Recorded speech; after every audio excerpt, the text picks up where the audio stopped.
Hi guys, today I will be replacing those NiCd batteries with some lithium-ion unprotected cells, and we will see how fast this will burn. This may be an interesting idea for a YouTube video, but do not try this. Not at home, not anywhere else. If you don't want to explain why your house caught on fire to your insurance company, or even worse, to your wife. Okay, let me explain a little bit about this drill. It's basically bought in the any kind of store, that one of the cheapest drills, but I was using it for past 5 years, and it was fairly okay for drilling some smaller holes up to 10 millimeters, so it was pretty decent. But the batteries aren't keeping the charge anymore, and there were two sets of the batteries I will be replacing in this package. The cells to the lithium ions, and well, basically let me show you how that would work. Okay, let's go through this one. So lithium ion and those NiCd, so the difference will be that the NiCd would have 12 cells. Lithium ion only needs 4, because obviously they are rated at the higher voltage, and the voltage range discharge will be at 12 volts for both, so 3 volts per cell at the lithium ion. In the NiCd batteries, that would be 1 volt per cell, so exactly the same, but charged 16.8 versus 16, so 4.2 here and 1.5 over here per cell. And the capacity, those have a higher capacity, but I'd charge 16 volts, because if I look at here, even though the range of the voltage is much higher, it will charge probably up to 16 volts.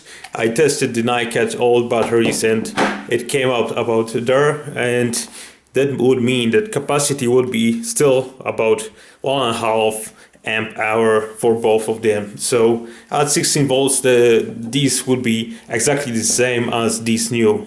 But keep in mind that this is theoretical, and these are unprotected. I don't have protection circuitry, because the protection circuitry for above 10 amps for these would cost a lot of money, and it could cost about the same as the set of the cells.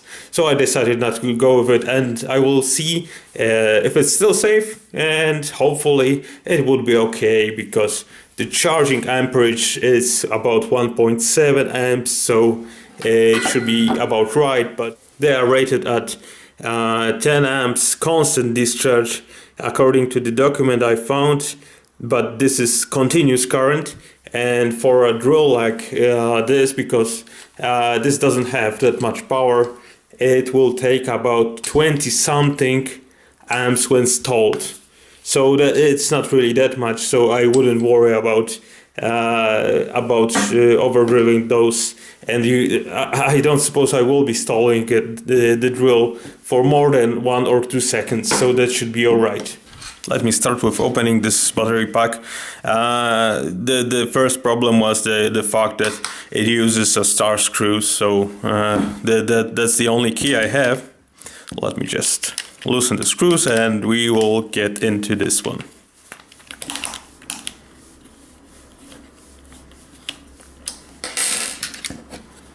Okay, so this is how inside looks like. The connectors, the cells, I presume this is the production circuitry. I will be using it to power our, I will be still using it. Let's check inside. Let me just remove this one. Okay, so or maybe it just measures the current state of the cells, so I won't be bothering with this. But either way, this is probably, oh yeah, so this is the thermal, yeah, the temperature sensor. inside the cell, so I will be removing this and putting this on my own cells. It's only connected when it's charging, so yeah, there you go. Let me just put this back in. This one isn't completely in use, so it's not even, yeah, so I can leave it like so. It's probably functionality of some other drills. Okay, so let me remove this paper. Over here we have some old cells. Like I said, there are 12 of them. 1, 2, 3, 4, 5, 6, 7, 8, 9, 10, 11, 12. And let's see if I'm able to remove this one.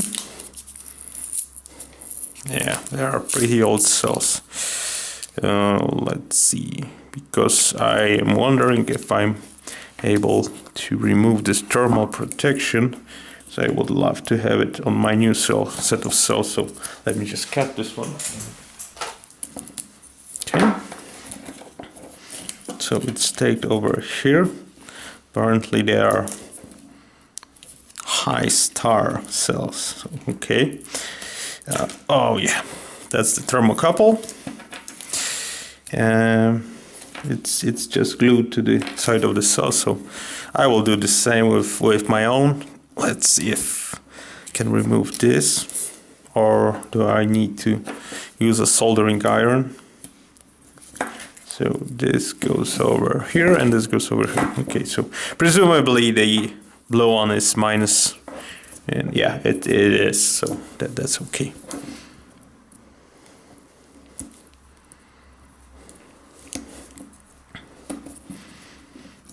I'm wondering if this is staked or simply soldered. It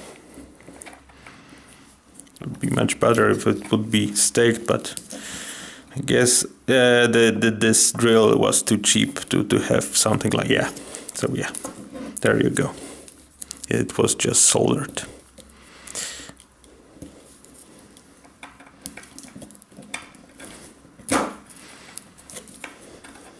Okay, so I will heat up my soldering iron and remove this from both sides.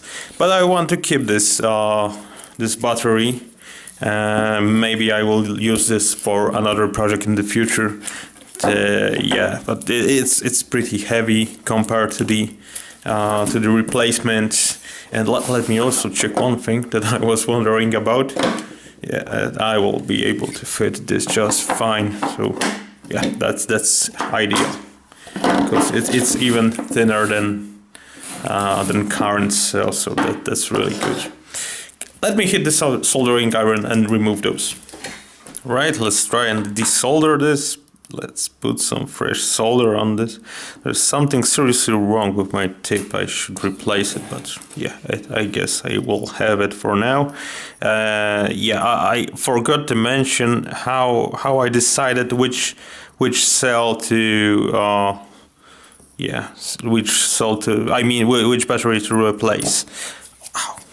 Yeah, so I simply put the battery put the leads here, and I'll put this to the my voltage meter and try to stall the motor while running, and checked after fully charging which one will drop to a lower voltage, and that would mean that this cell is basically worse. So yeah, it doesn't respond. This one dropped to, I think, 6 volts, and the other one it was something like 10 or 12. It was pretty okay.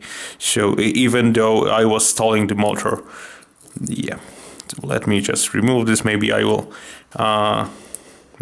skip this part. Okay, so now the exciting part. So soldering the battery. My idea is that I will simply solder this battery directly.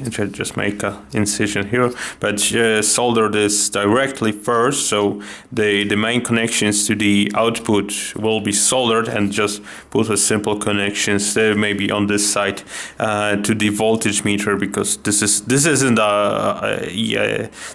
a protection circuitry, so it doesn't matter. It only communicates the voltage to the output, but this pin isn't useful so in any application, because it's not in use for the charging and neither for the drill itself. So let me just make a cut over here. This is the plus of the battery. Yeah, so the set of cells I ordered are already prepared, but yeah, and someone simply used a heat shrink to make sure that great. Okay, so yeah, that's it.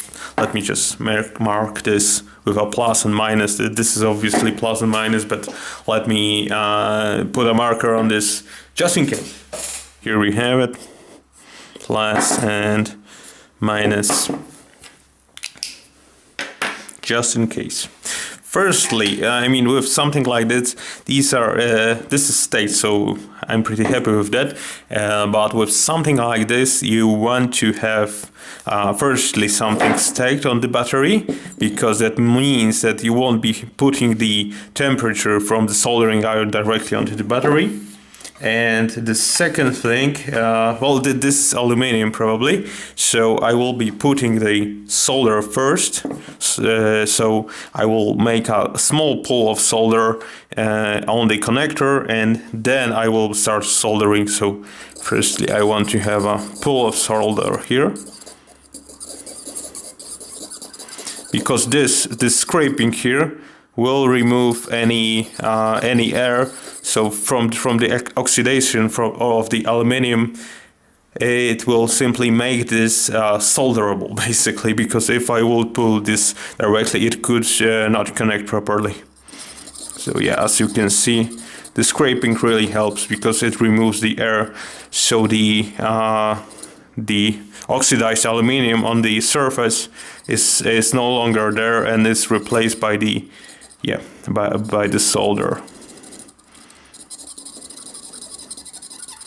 Okay, so the bigger the pull, I think the better, because the bigger will be the surface when I start soldering it. Okay, so this is the minus. Let me just start like so. Straighten this out and make sure that I will make a proper connection simply by pushing this on. Oh, maybe, you know what? I have a better idea. Let me put something in between this. So I want to heat up the battery itself. Let's see. So as you can see here, I already started to mess things up.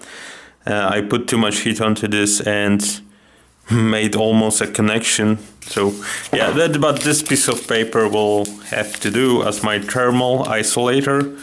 I could bend it over and so on, but let's keep this simple. So once again, heating up and using a bit of solder.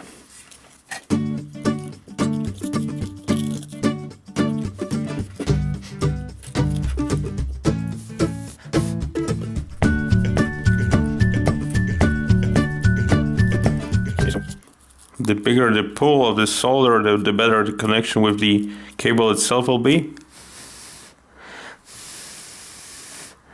Let me blow on this a little bit. I hope I'm not blowing into the mic, and let's put up more solder here.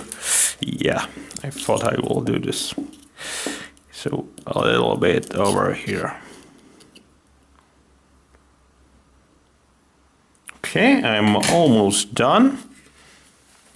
And let's also connect the, okay, so I already marked those. This is plus, this is minus, so as one would expect. So let me connect this over here. It will be much simpler. Yeah, a very small pull of solder, because this doesn't have to have a big pull of solder. Yeah, something like this. Because I don't want to remove the things I already soldered.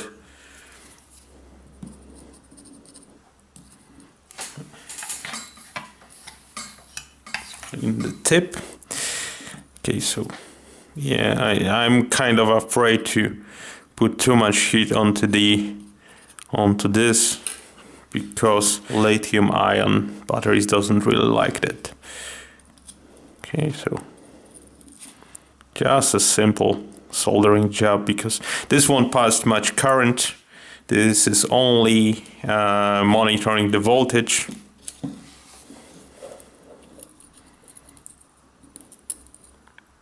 Okay, so for first test, let's see if, yeah, it's discharged more or less. So I'm pretty happy that it is discharged.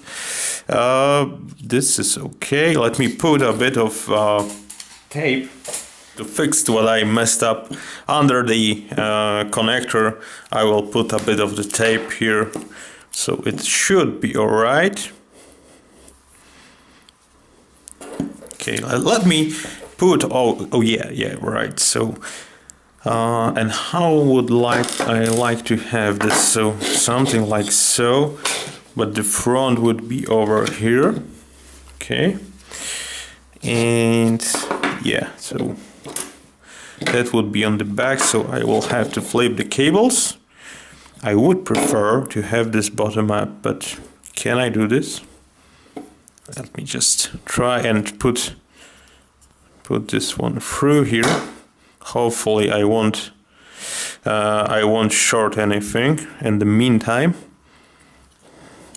during putting this through.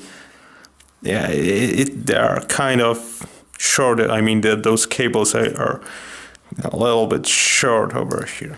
I should have thought about this before soldering, but I guess here we are. Okay, so this is on the bottom, so it touches the plastic, so I'm happy with that. This is the back, and this would be the front. Let me put the little board inside. So it's something like this. This should be facing outward, and let me add the button. It was, I think it was like so it was a springy button. Yeah, this is the faceplate, so something like this.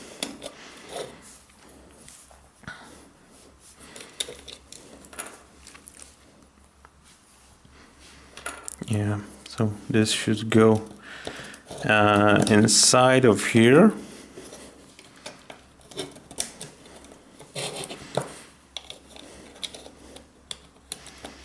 This is the front panel. Let's call it a front panel. So yeah, it works fairly okay. The button works fine. And let me see if I can put this through. Oh yeah, those cones are coming out from time to time, but once I will put this through the top case, it will be okay. So let's see. Oh yeah, and the temperature sensor, the thermocouple. Let me just put it just in the middle of all of this. It's pretty, yeah, it doesn't have any space there, so I will simply put it between the cells. Just make some space.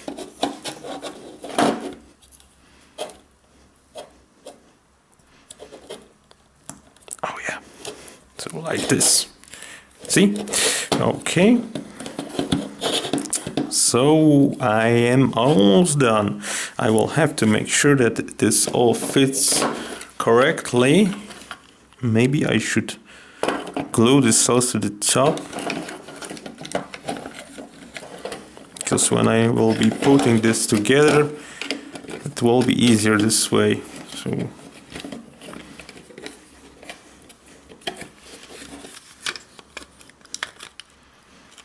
like this. How does it look from this side here? And it doesn't look really good because the cable is really short.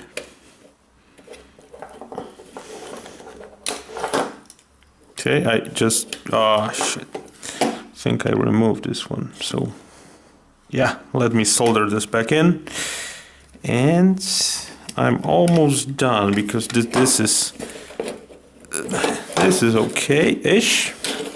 That didn't fall right in. Let me just redo this part. I think I will stop the video and figure this out. After some time of fumbling, I figured out it eventually. I will put some hot glue so the connector won't move anymore. And let's make a generous blob here. Hopefully this won't stop connector from working, but only from moving around. Yeah, the generous blob. I guess I should have replaced the leads with something longer, but well, it's fine right now, so should be all right. And I will wait a moment. As you can see, I soldered the connector, the broken off cable back in here, and in a second I will start gluing the battery. And let me just get another stick of the glue, because it will take a lot of glue, I guess. And here we go.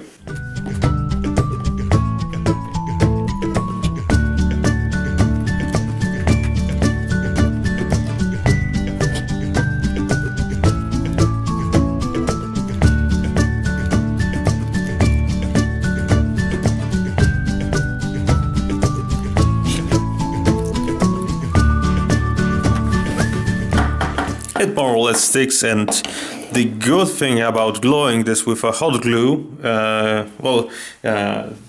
you can use other kinds of glue and it should be alright, but hot glue still keeps the temperature less than something like 120 degrees Celsius, so it shouldn't cause any issues. So let me see how I will put this together now. We have here the connectors, okay. So there is a low charge, so that's fine. Let me screw this together. And how much space does it have here? About, I don't know, 1-2 centimeters, something like that in the bottom. So theoretically I could use higher capacity cells, but these ones were really cheap because those aren't the new models. And yeah, I don't really care that much about this drill. I just want to have a okay-ish capacity. And I will see you in a moment while I will try to charge this. Before I will put this in a charger, let me just try it out in the drill. Okay, it lights up. It's pretty okay. Let me just try and install this for a moment. So we will have above 10 amps. So I will change the clutch to the constant, so it won't try to, let's try and install it. It's okay-ish. It's not charged.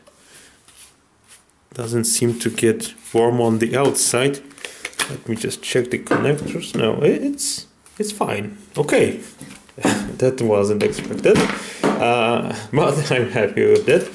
So I guess the datasheet was true, and let's try charging it. So yeah, let's just gently put this in. Yeah. All right, so it seems to start charging. I'm not too keen with this setup, so I will put this outside and wait for it to charge and check the voltage then. Is it burning yet? No, apparently not. So after charging, I have some good news and bad news. It stopped charging.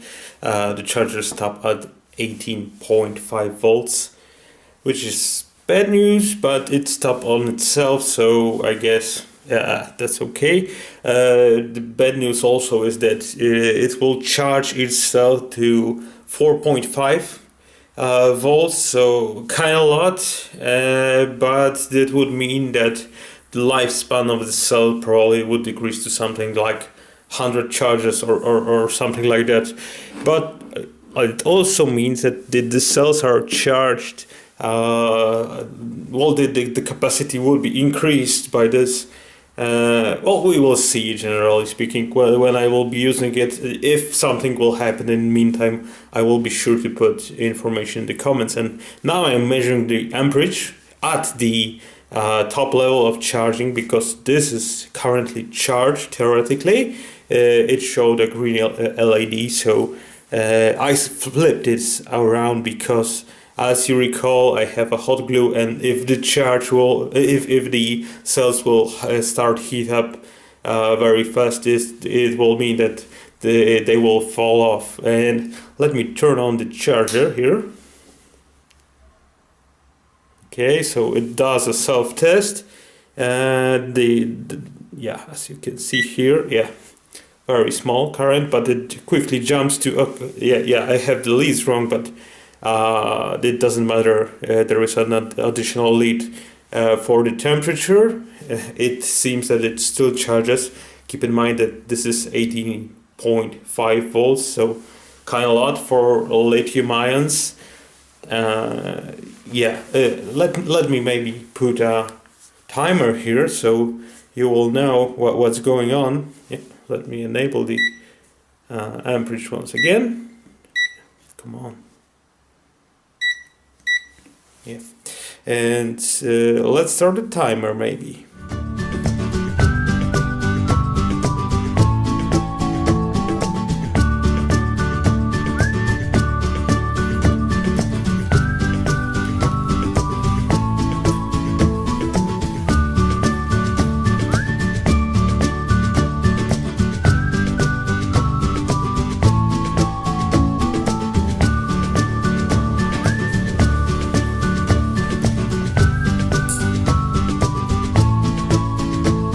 Okay, so as you can see, it tripped the heating element. It's barely hot here, but probably the cells rise in the temperature. So after 12 minutes, keep in mind, those were charged cells, so for some reason it's 37 volts.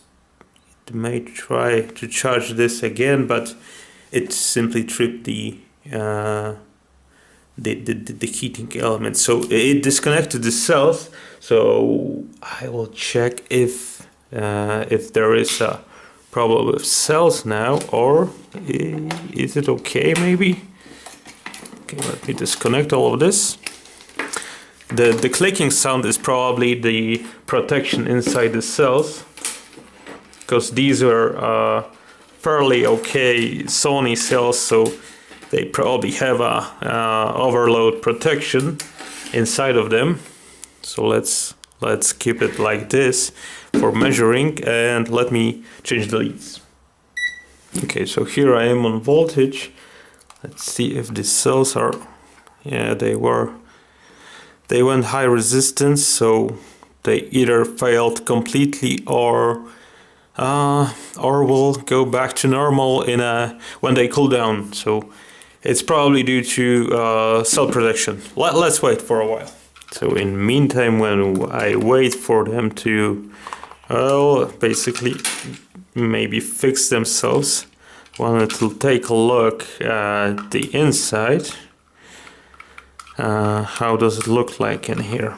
So if they actually blew off, or is it the protection, the bimetallic? I think it's some kind of bimetallic strip inside. Let me just open this and see. Yeah, they're pretty hot, but well, not really burning. Nothing budged anywhere. The glue still holds, so that's good. If I look at the side, that seems fine. They're a bit hotter than they should be. About 40 maybe degrees. So, but in the inside it's probably something like 60 to 80 degrees or more. Well, I guess I have to wait now and see if they will. Well, the strip will go back to its place and they will start to work again, if they will. As you can see, nothing. Did I just waste $10? Will the cells work again? Tune in for part 2 for thrilling conclusion of Bad Ideas Made Worse.